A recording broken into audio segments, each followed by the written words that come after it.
Hi friends, നിങ്ങൾക്ക് ക്രിസ്മസിനൊക്കെ വേണ്ടിയിട്ട് ഒരു പിടി ഉണ്ടാക്കുന്നത് എങ്ങനെയാണെന്ന് നോക്കാം. 1 കപ്പ് അരിപ്പൊടി എടുത്തിട്ടുണ്ട്. അപ്പത്തിൻ്റെ പൊടി വേണം.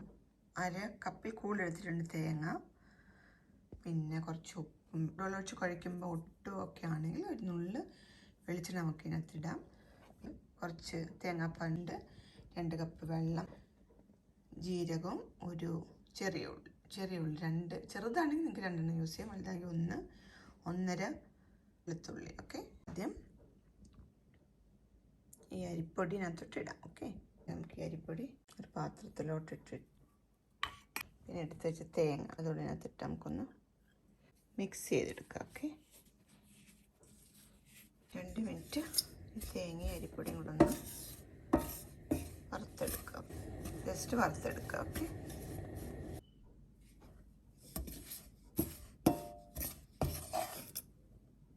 മാറ്റി വെക്കാം. ഓക്കെ, നമ്മളായിട്ട് 2 കപ്പ് വെള്ളം ഒന്ന് ചൂടാക്കി എടുക്കണം. ഓക്കെ, തിളച്ച് വരണം. സമയത്ത് നമുക്കിത് ജീരകം, വെളുത്തുള്ളിയും ഉള്ളി. ഓക്കെ, അപ്പോൾ ജീരകം, വെളുത്തുള്ളിയും ഉള്ളിയും കൂടെ, ചെറിയ ഉള്ളിയും കൂടെ ഇട്ട് നമുക്കൊന്ന് ചതച്ചെടുക്കാം. ഇതേപോലെ ചതച്ച് വെച്ചു.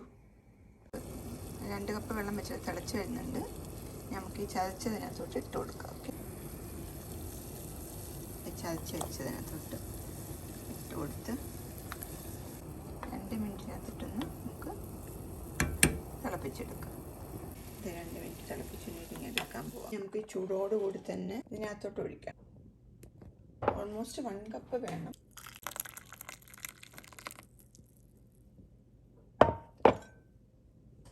കപ്പ് എടുത്ത് വെച്ചിട്ട് ഇതിനകത്തോട്ട് ഞാനിങ്ങനെ ഒഴിച്ചു കൊടുക്കും. കുറച്ച് ഒഴിച്ചു കൊടുത്താൽ മതി കേട്ടോ. അതിനകത്തുനിന്ന് അപ്പോൾ ഈ വെളുത്തുള്ളിയും ജീരകവും ഒക്കെ ഇതിനകത്തോട്ട് വരണം കേട്ടോ. ആദ്യം സ്പൂൺ കൊണ്ട് നമുക്കിങ്ങനെ ഇളക്കാം, അത് കൈ കൊണ്ട് നന്നായിട്ട് മിക്സ് ചെയ്തെടുക്കാം. ഓക്കെ, ഇങ്ങനെ ചെയ്യുമ്പോൾ ഇപ്പോൾ വെള്ളം കൂടുതലാണെങ്കിൽ നിങ്ങൾക്ക് കുറച്ചുകൂടി അരിപ്പൊടിനകത്ത് ചേർക്കാം. അതിൽ വല്ല ഒട്ടുന്നുണ്ടെങ്കിൽ നമുക്ക് കുറച്ച് എണ്ണ, ഓക്കെ, വെളിച്ചെണ്ണ ഇതൊക്കെ ഒരിത്തിരി വെളിച്ചെണ്ണ നമുക്ക് അതിനകത്തൊഴിക്കാം. ഓക്കെ, ചൂടാറുന്നതിന് മുമ്പ് നമുക്ക് ഇങ്ങനെ ചെറിയ ഉരുളകളാക്കി ഇതിനകത്തുനിന്ന് മാറ്റി വെക്കണം. ഓക്കെ, അതെ, ചെറിയ ഉരുളകളാക്കി ഇങ്ങനെ വെച്ചിട്ടുണ്ട്. 2 കപ്പ് വെള്ളം ഒഴിച്ചു കൊടുക്കുക. 2 കപ്പ് വെള്ളം എടുത്ത് പിന്നെ നമ്മൾ 1 ടീസ്പൂൺ ഉപ്പ് ഇട്ട് കൊടുത്തു. ഓക്കെ, ഉപ്പ് ഇത് വെച്ച് വെളുത്തുള്ളി ജീരകത്തിൻ്റെ ബാക്കി 1 കപ്പ് അതിനകത്തോട്ട് ഒഴിച്ചു കൊടുക്കുക. ഓക്കെ, ഇതിപ്പോൾ ഇങ്ങനെ തിളച്ച് വരുന്നുണ്ട്. അപ്പം ഞാൻ ഈ ഉരുളകൾ അതിനകത്തോട്ട് ഇട്ട് കൊടുക്കും. ഇപ്പം ഇളക്കല്ല കേട്ടോ. ഇട്ട് നന്നായിട്ട് വീണ്ടും തിളച്ച് വരുമ്പോൾ നമുക്കൊന്ന് അടുത്തടുത്തിരിക്കുകയാണെങ്കിൽ ഒന്ന് മാറ്റി കൊടുക്കാം. അപ്പോൾ വീണ്ടും നമ്മൾ ഇട്ട് കൊടുത്തതിന് ശേഷം വീണ്ടും തിളയ്ക്കുന്നുണ്ട്. അപ്പോൾ നമുക്ക് വേണമെങ്കിൽ ഇങ്ങനെ അടുത്തടുത്ത് ഒട്ടി വല്ല ഇരിക്കുവാണെങ്കിൽ, ഇത് ഒട്ടിയിട്ടൊന്നുമില്ല, അതുകൊണ്ട് ഫ്ലാറ്റായിട്ടുള്ള പാത്രത്തിൽ വെച്ച് നിങ്ങൾ ഉണ്ടാക്കും. ഓക്കെ, സ്പേസ് അടുത്തടുത്തിരിക്കുവാണെങ്കിൽ നമുക്കൊന്ന് മാറ്റിയിട്ടുള്ളൂ. അതുപോലെ ഹൈ ഫ്ലെയിമിൽ കുക്ക് ചെയ്തൊരു 10 മിനിറ്റ് ഇതേപോലെ നമുക്ക് കുക്ക് ചെയ്തെടുക്കാം. ഓക്കെ, ഇത് പൊട്ടിട്ടൊന്നുമില്ലല്ലോ.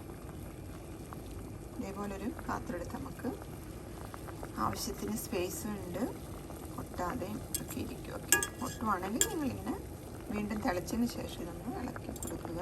10 മിനിറ്റ് ഇങ്ങനെ നമ്മൾ കുക്ക് ചെയ്തിന് നമുക്ക് തിക്കായിട്ടുള്ള തേങ്ങാപ്പാൽ, ഹൈ ഫ്ലെയിമിൽ തന്നെ ഇരുന്നോട്ടൊക്കെ തേങ്ങാപ്പാൽ അങ്ങോട്ട് ഒഴിച്ചു കൊടുക്കുക. ഫ്ലെയിമിൽ തന്നെ വെച്ചിട്ട് നമുക്ക് തിക്കായിട്ടുള്ള തേങ്ങാപ്പാൽ 1 കപ്പ് ഒഴിച്ചു കൊടുക്കുക. ഓക്കെ, 5 മിനിറ്റ് ഇതുപോലെ ഇതിനകത്ത് കിടന്നൊന്ന് കുക്ക് ചെയ്ത് കുറുകി വരണം. ഈ ഫ്ലെയിമിൽ തന്നെ ഇട്ട് കുക്ക് ചെയ്തെടുക്കുക. ഇളക്കി കൊടുത്തോണ്ടേ കുറുകി വന്നിട്ടുണ്ടെങ്കിൽ നമുക്ക് ഓഫ് ചെയ്യാം. ഇങ്ങനെ 5 മിനിറ്റ് കുക്ക് ചെയ്യുമ്പോൾ കുറുകി വരും കേട്ടോ. ഒത്തിരി വെള്ളം പോലെ ഇരിക്കില്ല കേട്ടോ. കുറുകി വന്നു. ഇപ്പം അങ്ങോട്ട് മാറ്റി വെച്ചിട്ടുണ്ട് കേട്ടോ. സെർവിങ് ബൗളിലോട്ട് മാറ്റുക. പിടി റെഡി ആയിട്ടിരിക്കുന്നുണ്ടോ, അടിപൊളിയായിട്ടുള്ള പിടി. പിടിയും അതിൻ്റെ കൂടെ കഴിക്കാനുള്ള കോഴിക്കറി. ഇത് ഞാൻ ഷോർട്സ് ഇട്ടിട്ടുണ്ട് കേട്ടോ. അതിൻ്റെ കൂടെ ഞാൻ ഇട്ടേക്കാം പിടിയുടെ കൂടെ കഴിക്കാനുള്ള വറുത്തരച്ച കോഴിക്കറി. അപ്പം നിങ്ങൾക്ക് ഇതുപോലെ ഉണ്ടാക്കിയത് അടിപൊളി കോഴിക്കറി കേട്ടോ. പിടിയും കോഴി കൂടെ ഇങ്ങനെ ഒന്നിച്ച് കഴിക്കണം. ഞാൻ പിടി ഒരു പ്ലേറ്റിലോട്ടിട്ട് അതിൻ്റെ കൂടെ കോഴിക്കറിയും കൂടെ കൂട്ടി കഴിക്കണം അല്ലേ. ക്രിസ്മസിനൊക്കെ ഉണ്ടാക്കാൻ പറ്റിയ ഒരു അടിപൊളി റെസിപ്പി കേട്ടോ, പിടിയും കോഴിയും ഒക്കെ. അപ്പോൾ എല്ലാവരും ട്രൈ ചെയ്ത് നോക്കുക. ഇനി വേറെ റെസിപ്പി നെക്സ്റ്റ് വീക്കിൽ കാണാം. Thanks for watching. ബൈ.